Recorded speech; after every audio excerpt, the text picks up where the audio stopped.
ओम शांति। आज 16 अक्टूबर 2025 के बाबा के मधुर महावाक्य सुनेंगे। बाबा बोले, मीठे बच्चे, एकांत में बैठ अब ऐसा अभ्यास करो जो अनुभव हो। मैं शरीर से भिन्न आत्मा हूँ। इसको ही जीते जी मरना कहा जाता है। प्रश्न, एकांत का अर्थ क्या है? एकांत में बैठ तुमको कौन सा प्रश्न, एकांत का अर्थ क्या है? एकांत में बैठ तुमको कौन सा अनुभव करना है? उत्तर, एकांत का अर्थ है एक की याद में इस शरीर का अंत हो। अर्थात एकांत में बैठ ऐसा अनुभव करो कि मैं आत्मा इस शरीर चमड़ी को छोड़ बाप के पास जाती हूँ। कोई भी याद न रहे, बैठे बैठे अशरीरी हो जाओ, जैसे कि हम इस शरीर से मर गए, बस हम आत्मा हैं, शिव बाबा के बच्चे हैं। इस प्रैक्टिस से देह भान टूटता जाएगा। ओम शांति। बच्चों को बाप पहले पहले समझाते हैं कि मीठे मीठे बच्चों, जब यहाँ बैठते हो तो अपने को आत्मा समझ बाप को याद करते रहो और कोई तरफ बुद्धि नहीं जानी चाहिए। यह तुम बच्चे जानते हो, हम आत्मा हैं। पाठ, हम आत्मा बजाती है इस शरीर द्वारा। आत्मा अविनाशी, शरीर विनाशी है।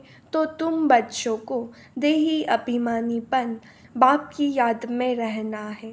हम आत्मा हैं, चाहे तो इन ऑर्गन्स से काम लेवे व न लेवे, अपने को शरीर से अलग समझना चाहिए। बाप कहते हैं, अपने को आत्मा समझो, देह को भूलते जाओ। हम आत्मा इंडिपेंडेंट है। हमको सिवाय एक बाप के और कोई को याद नहीं करना है। जीते जी मौत की अवस्था में रहना है। हम आत्मा का योग रहना है। अब बाप के साथ, बाकी तो दुनिया से, घर से मर गए। कहते ना, आप मुए मर गई दुनिया। अब जीते जी तुमको मरना है। हम आत्मा शिव बाबा के बच्चे हैं। शरीर का भान उड़ाते रहना चाहिए। बाप कहते हैं, अपने को आत्मा समझो और मुझे याद करो। शरीर का भान छोड़ो। यह पुराना शरीर है ना, पुरानी चीज़ को छोड़ा जाता है ना। अपने को अशरीरी समझो। अभी तुमको बाप को याद करते करते बाप के पास जाना है। ऐसे करते करते फिर तुमको आदत पड़ जाएगी। अभी तो तुमको घर जाना है, फिर इस पुरानी दुनिया को याद क्यों करे? एकांत में बैठ ऐसे ऐसे अपने साथ मेहनत करनी है। भक्ति मार्ग में भी कोठरी में अंदर बैठ माला फेरते हैं, पूजा करते हैं। तुम भी एकांत में बैठ यह कोशिश करो तो आदत पड़ जाएगी। तुमको मुख से तो कुछ बोलना नहीं है, इसमें है बुद्धि की बात। शिव बाबा तो है सिखलाने वाला, उनको तो पुरुषार्थ नहीं करना है। यह बाबा पुरुषार्थ करते हैं, वह फिर तुम बच्चों को भी समझाते हैं। जितना हो सके ऐसे बैठकर विचार करो। अभी हमको जाना है अपने घर। इस शरीर को तो यहाँ छोड़ना है। बाप को याद करने से ही विकर्म विनाश होंगे और आयु भी बढ़ेगी। अंदर यह चिंतन चलना चाहिए, बाहर में कुछ बोलना नहीं है। भक्ति मार्ग में भी ब्रह्म तत्व को या कोई शिव को भी याद करते हैं, परंतु वह याद कोई यथार्थ नहीं है। बाप का परिचय ही नहीं तो याद कैसे करें? तुमको अब बाप का परिचय मिला है। सवेरे सवेरे उठकर एकांत में ऐसे अपने साथ बातें करते रहो।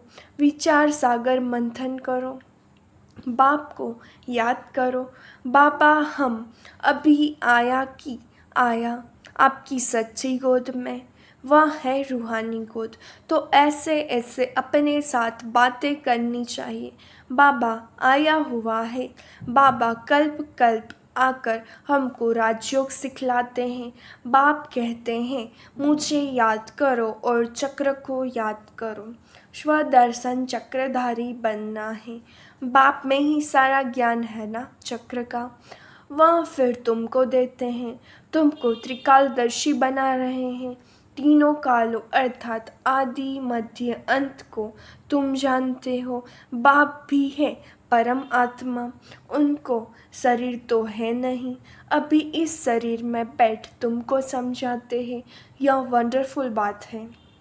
भागीरथ पर विराजमान होंगे तो जरूर दूसरी आत्मा है। बहुत जन्मों के अंत का जन्म इनका है। नंबर 1 पावन वहीं फिर नंबर 1 पतित बनते हैं। वह अपने को भगवान विष्णु आदि तो कहते नहीं। यहाँ एक भी आत्मा पावन है नहीं, सब पतित ही है। तो बाबा बच्चों को समझाते हैं ऐसे ऐसे विचार सागर मंथन करो तो इससे तुमको खुशी भी रहेगी। इसमें एकांत भी ज़रूर चाहिए। एक की याद में शरीर का अंत होता है, उनको कहा जाता है एकांत।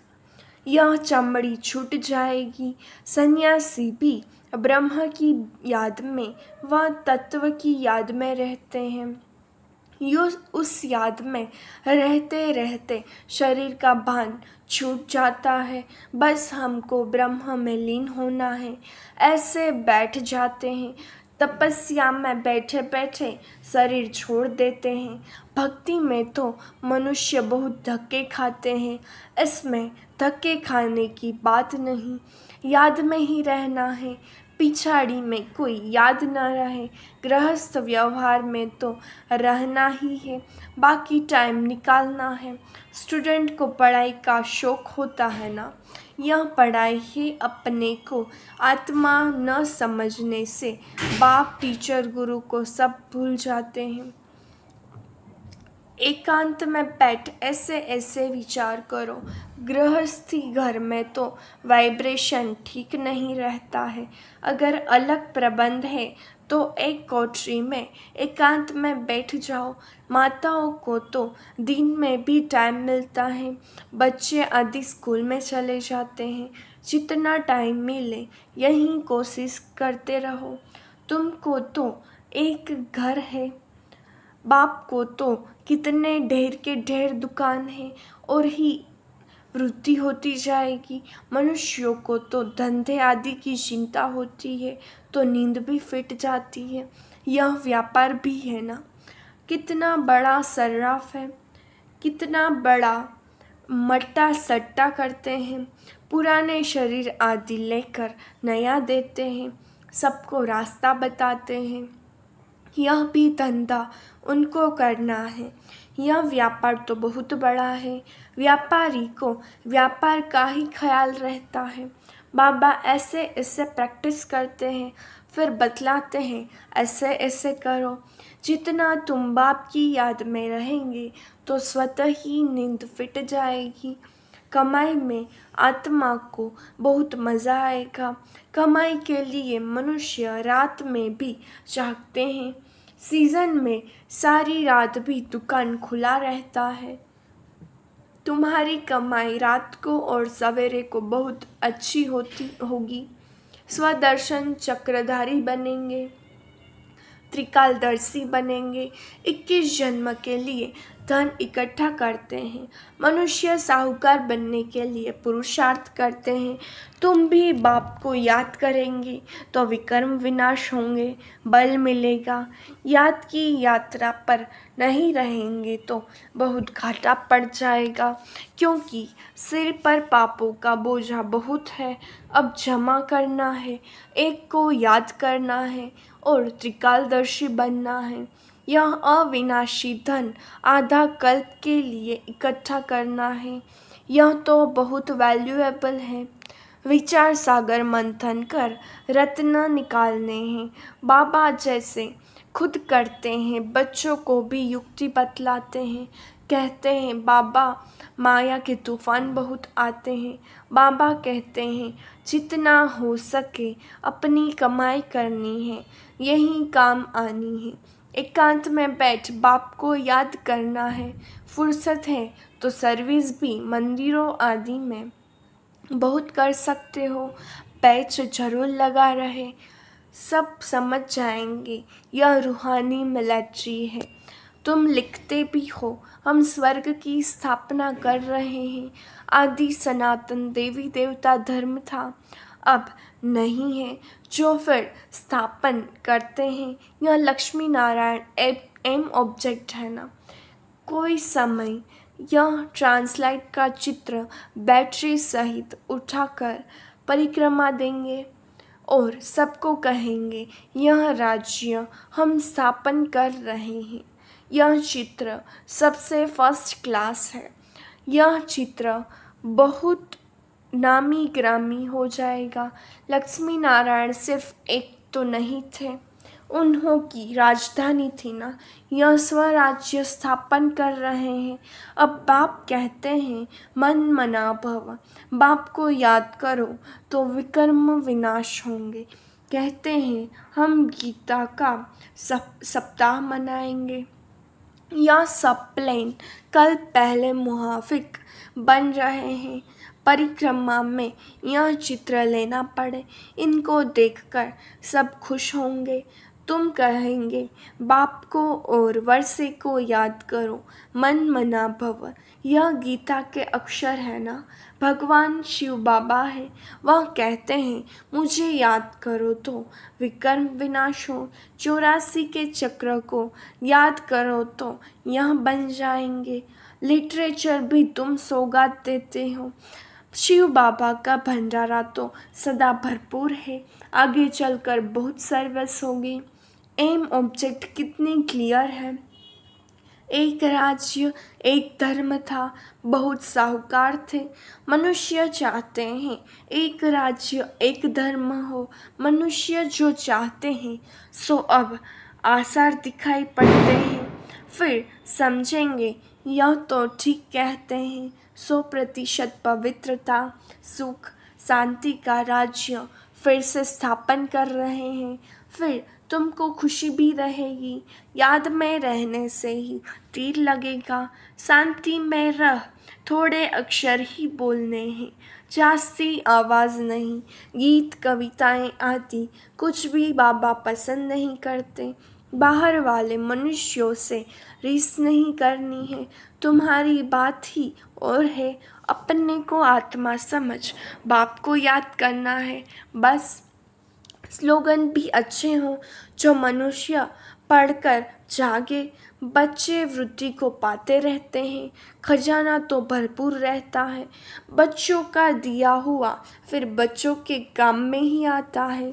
बाप तो पैसे नहीं ले आते हैं, तुम्हारी चीज़ें तुम्हारे काम में आती हैं। भारतवासी जानते हैं हम बहुत सुधार कर रहे हैं। 5 वर्ष के अंदर इतना अनाज होगा जो अनाज की कभी तकलीफ़ नहीं होगी। और तुम जानते हो ऐसी हालत होगी जो अन्न खाने के लिए नहीं मिलेगा। ऐसे नहीं अनाज कोई सस्ता होगा। तुम बच्चे जानते हो हम 21 जन्म के लिए अपना राज्य भाग्य पा रहे हैं। यह थोड़ी बहुत तकलीफ़ तो सहन करनी ही है।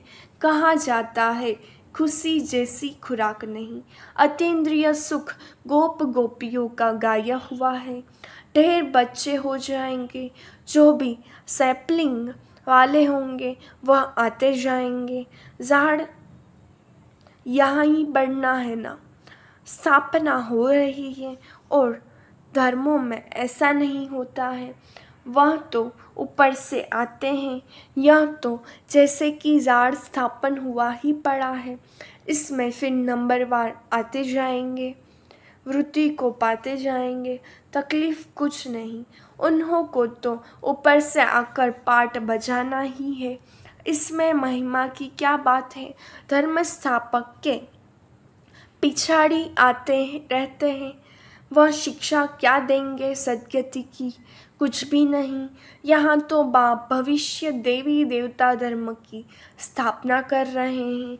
संगम युग पर नया सैपलिंग लगाते हैं ना। पहले पौधों को गमले में लगाकर फिर नीचे लगा देते हैं, वृद्धि होती जाती है। तुम भी अब पौधा लगा रहे हो, फिर सतयुग में वृद्धि को पाएं, राज्य भाग्य पाएंगे। तुम नई दुनिया की स्थापना कर रहे हो। मनुष्य समझते हैं अर्जुन कलयुग में बहुत वर्ष पड़े हैं, क्योंकि शास्त्रों में लाखों वर्ष लिख दिए हैं। समझते हैं कलयुग में अभी 40,000 वर्ष पड़े हैं, फिर बाप आकर नई दुनिया बनाएंगे। कई समझते हैं यह वही महाभारत लड़ाई है, गीता का भगवान भी जरूर होगा। तुम बतलाते हो श्री कृष्ण तो था नहीं। बाप ने समझाया है श्री कृष्ण तो 84 जन्म लेते हैं, एक फीचर्स न मिले दूसरे से, तो यहाँ फिर श्री कृष्ण कैसे आएंगे? कोई भी इन बातों पर विचार नहीं करते हैं। तुम समझते हो श्री कृष्ण स्वर्ग का प्रिंस, वह फिर द्वापर में कहाँ से आएगा? इस लक्ष्मी नारायण के चित्र को देखने से ही समझ में आ जाता है शिव बाबा यह वर्षा दे रहे हैं। सतयुग की स्थापना करने वाला बाप ही है। यह गोलाजार आदि के चित्र कम थोड़े ही हैं। एक दिन तुम्हारे पास यह सब चित्र ट्रांसलाइट के बन जाएंगे।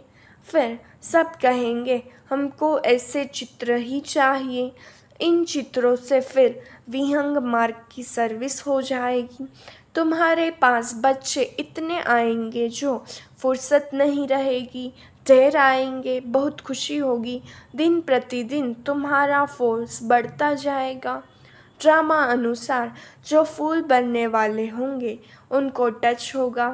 तुम बच्चों को ऐसे नहीं कहना पड़ेगा कि बाबा इनकी बुद्धि को टच करो। टच कोई बाबा थोड़े ही करते हैं। समय पर आप पे ही टच होगा। बाप तो रास्ता बताएंगे ना। बहुत बच्चियां लिखती हैं हमारे पति की बुद्धि को टच करो। ऐसे सबकी बुद्धि को टच करेंगे, फिर तो सब स्वर्ग में इकट्ठे हो जाएं। पढ़ाई की ही मेहनत है। तुम खुदाई खिदमतगार हो ना। सच्ची सच्ची बात बाबा पहले से ही बता देते हैं क्या क्या करना है। ऐसे चित्र ले जाने पड़ेंगे, सीढ़ी का भी ले जाना पड़े। ड्रामा अनुसार स्थापना तो होनी ही है। बाबा सर्विस के लिए जो डायरेक्शन देते हैं उस पर ध्यान देना है। बाबा कहते हैं बैचेस किस्म किस्म के लाखों बनाओ। ट्रेन की टिकट लेकर 100 माइल तक सर्विस करके आओ। एक डिब्बे से दूसरे में, फिर तीसरे में। बहुत सहज है। बच्चों को सर्विस का शौक रहना चाहिए। अच्छा, मीठे मीठे सिखिलाते बच्चों प्रति माता पिता बाप दादा का याद प्यार और गुड मॉर्निंग। रूहानी बाप की रूहानी बच्चों को नमस्ते। हम रूहानी बच्चों की रूहानी बाप दादा को याद प्यार, नमस्ते, गुड मॉर्निंग, ओम शांति। शुक्रिया बाबा, शुक्रिया। धारणा के लिए मुख्य सार। पहली पॉइंट, विचार सागर मंथन कर अच्छे अच्छे रत्न निकालने हैं। कमाई जमा करनी है। सच्चा सच्चा खुदाई खिदमतगार बन सेवा करनी है। दूसरी पॉइंट, पढ़ाई का बहुत शौक रखना है। जब भी समय मिले एकांत में चले जाना है। ऐसा अभ्यास हो जो जीते जी इस शरीर से मरे हुए हैं। इस स्टेज का अनुभव होता रहे, देह का भान भी भूल जाए। वरदान, अपने मूल संस्कारों के परिवर्तन द्वारा विश्व परिवर्तन करने वाले उदाहरण स्वरूप भव। हर एक में जो अपना मूल संस्कार है, जिसको नेचर कहते हो, जो समय प्रति समय आगे बढ़ने में रुकावट डालता है, उस मूल संस्कार का परिवर्तन करने वाले उदाहरण स्वरूप बनो, तब संपूर्ण विश्व का परिवर्तन होगा। अब ऐसा परिवर्तन करो जो कोई यह वर्णन न कर कि इनका यह संस्कार तो शुरू से ही है। जब परसेंटेज में अंश मात्र भी पुराना कोई संस्कार दिखाई न दे, वर्णन न हो, तब कहेंगे यह संपूर्ण परिवर्तन के उदाहरण स्वरूप है। स्लोगन: अब प्रयत्न का समय बीत गया, इसलिए दिल से प्रतिज्ञा कर जीवन का परिवर्तन करो। अव्यक्त इशारे: स्वयं और सर्व के प्रति मनसा द्वारा योग की शक्तियों का प्रयोग करो। जैसे साइंस प्रयोग में आती है तो समझते हैं कि साइंस अच्छा काम करती है, ऐसे साइलेंस की शक्ति का प्रयोग करो। इसके लिए एकाग्रता का अभ्यास बढ़ाओ। एकाग्रता का मूल आधार है मन की कंट्रोलिंग पावर, जिससे मनोबल बढ़ता है। इसके लिए एकांतवासी बनो। अच्छा, ओम शांति।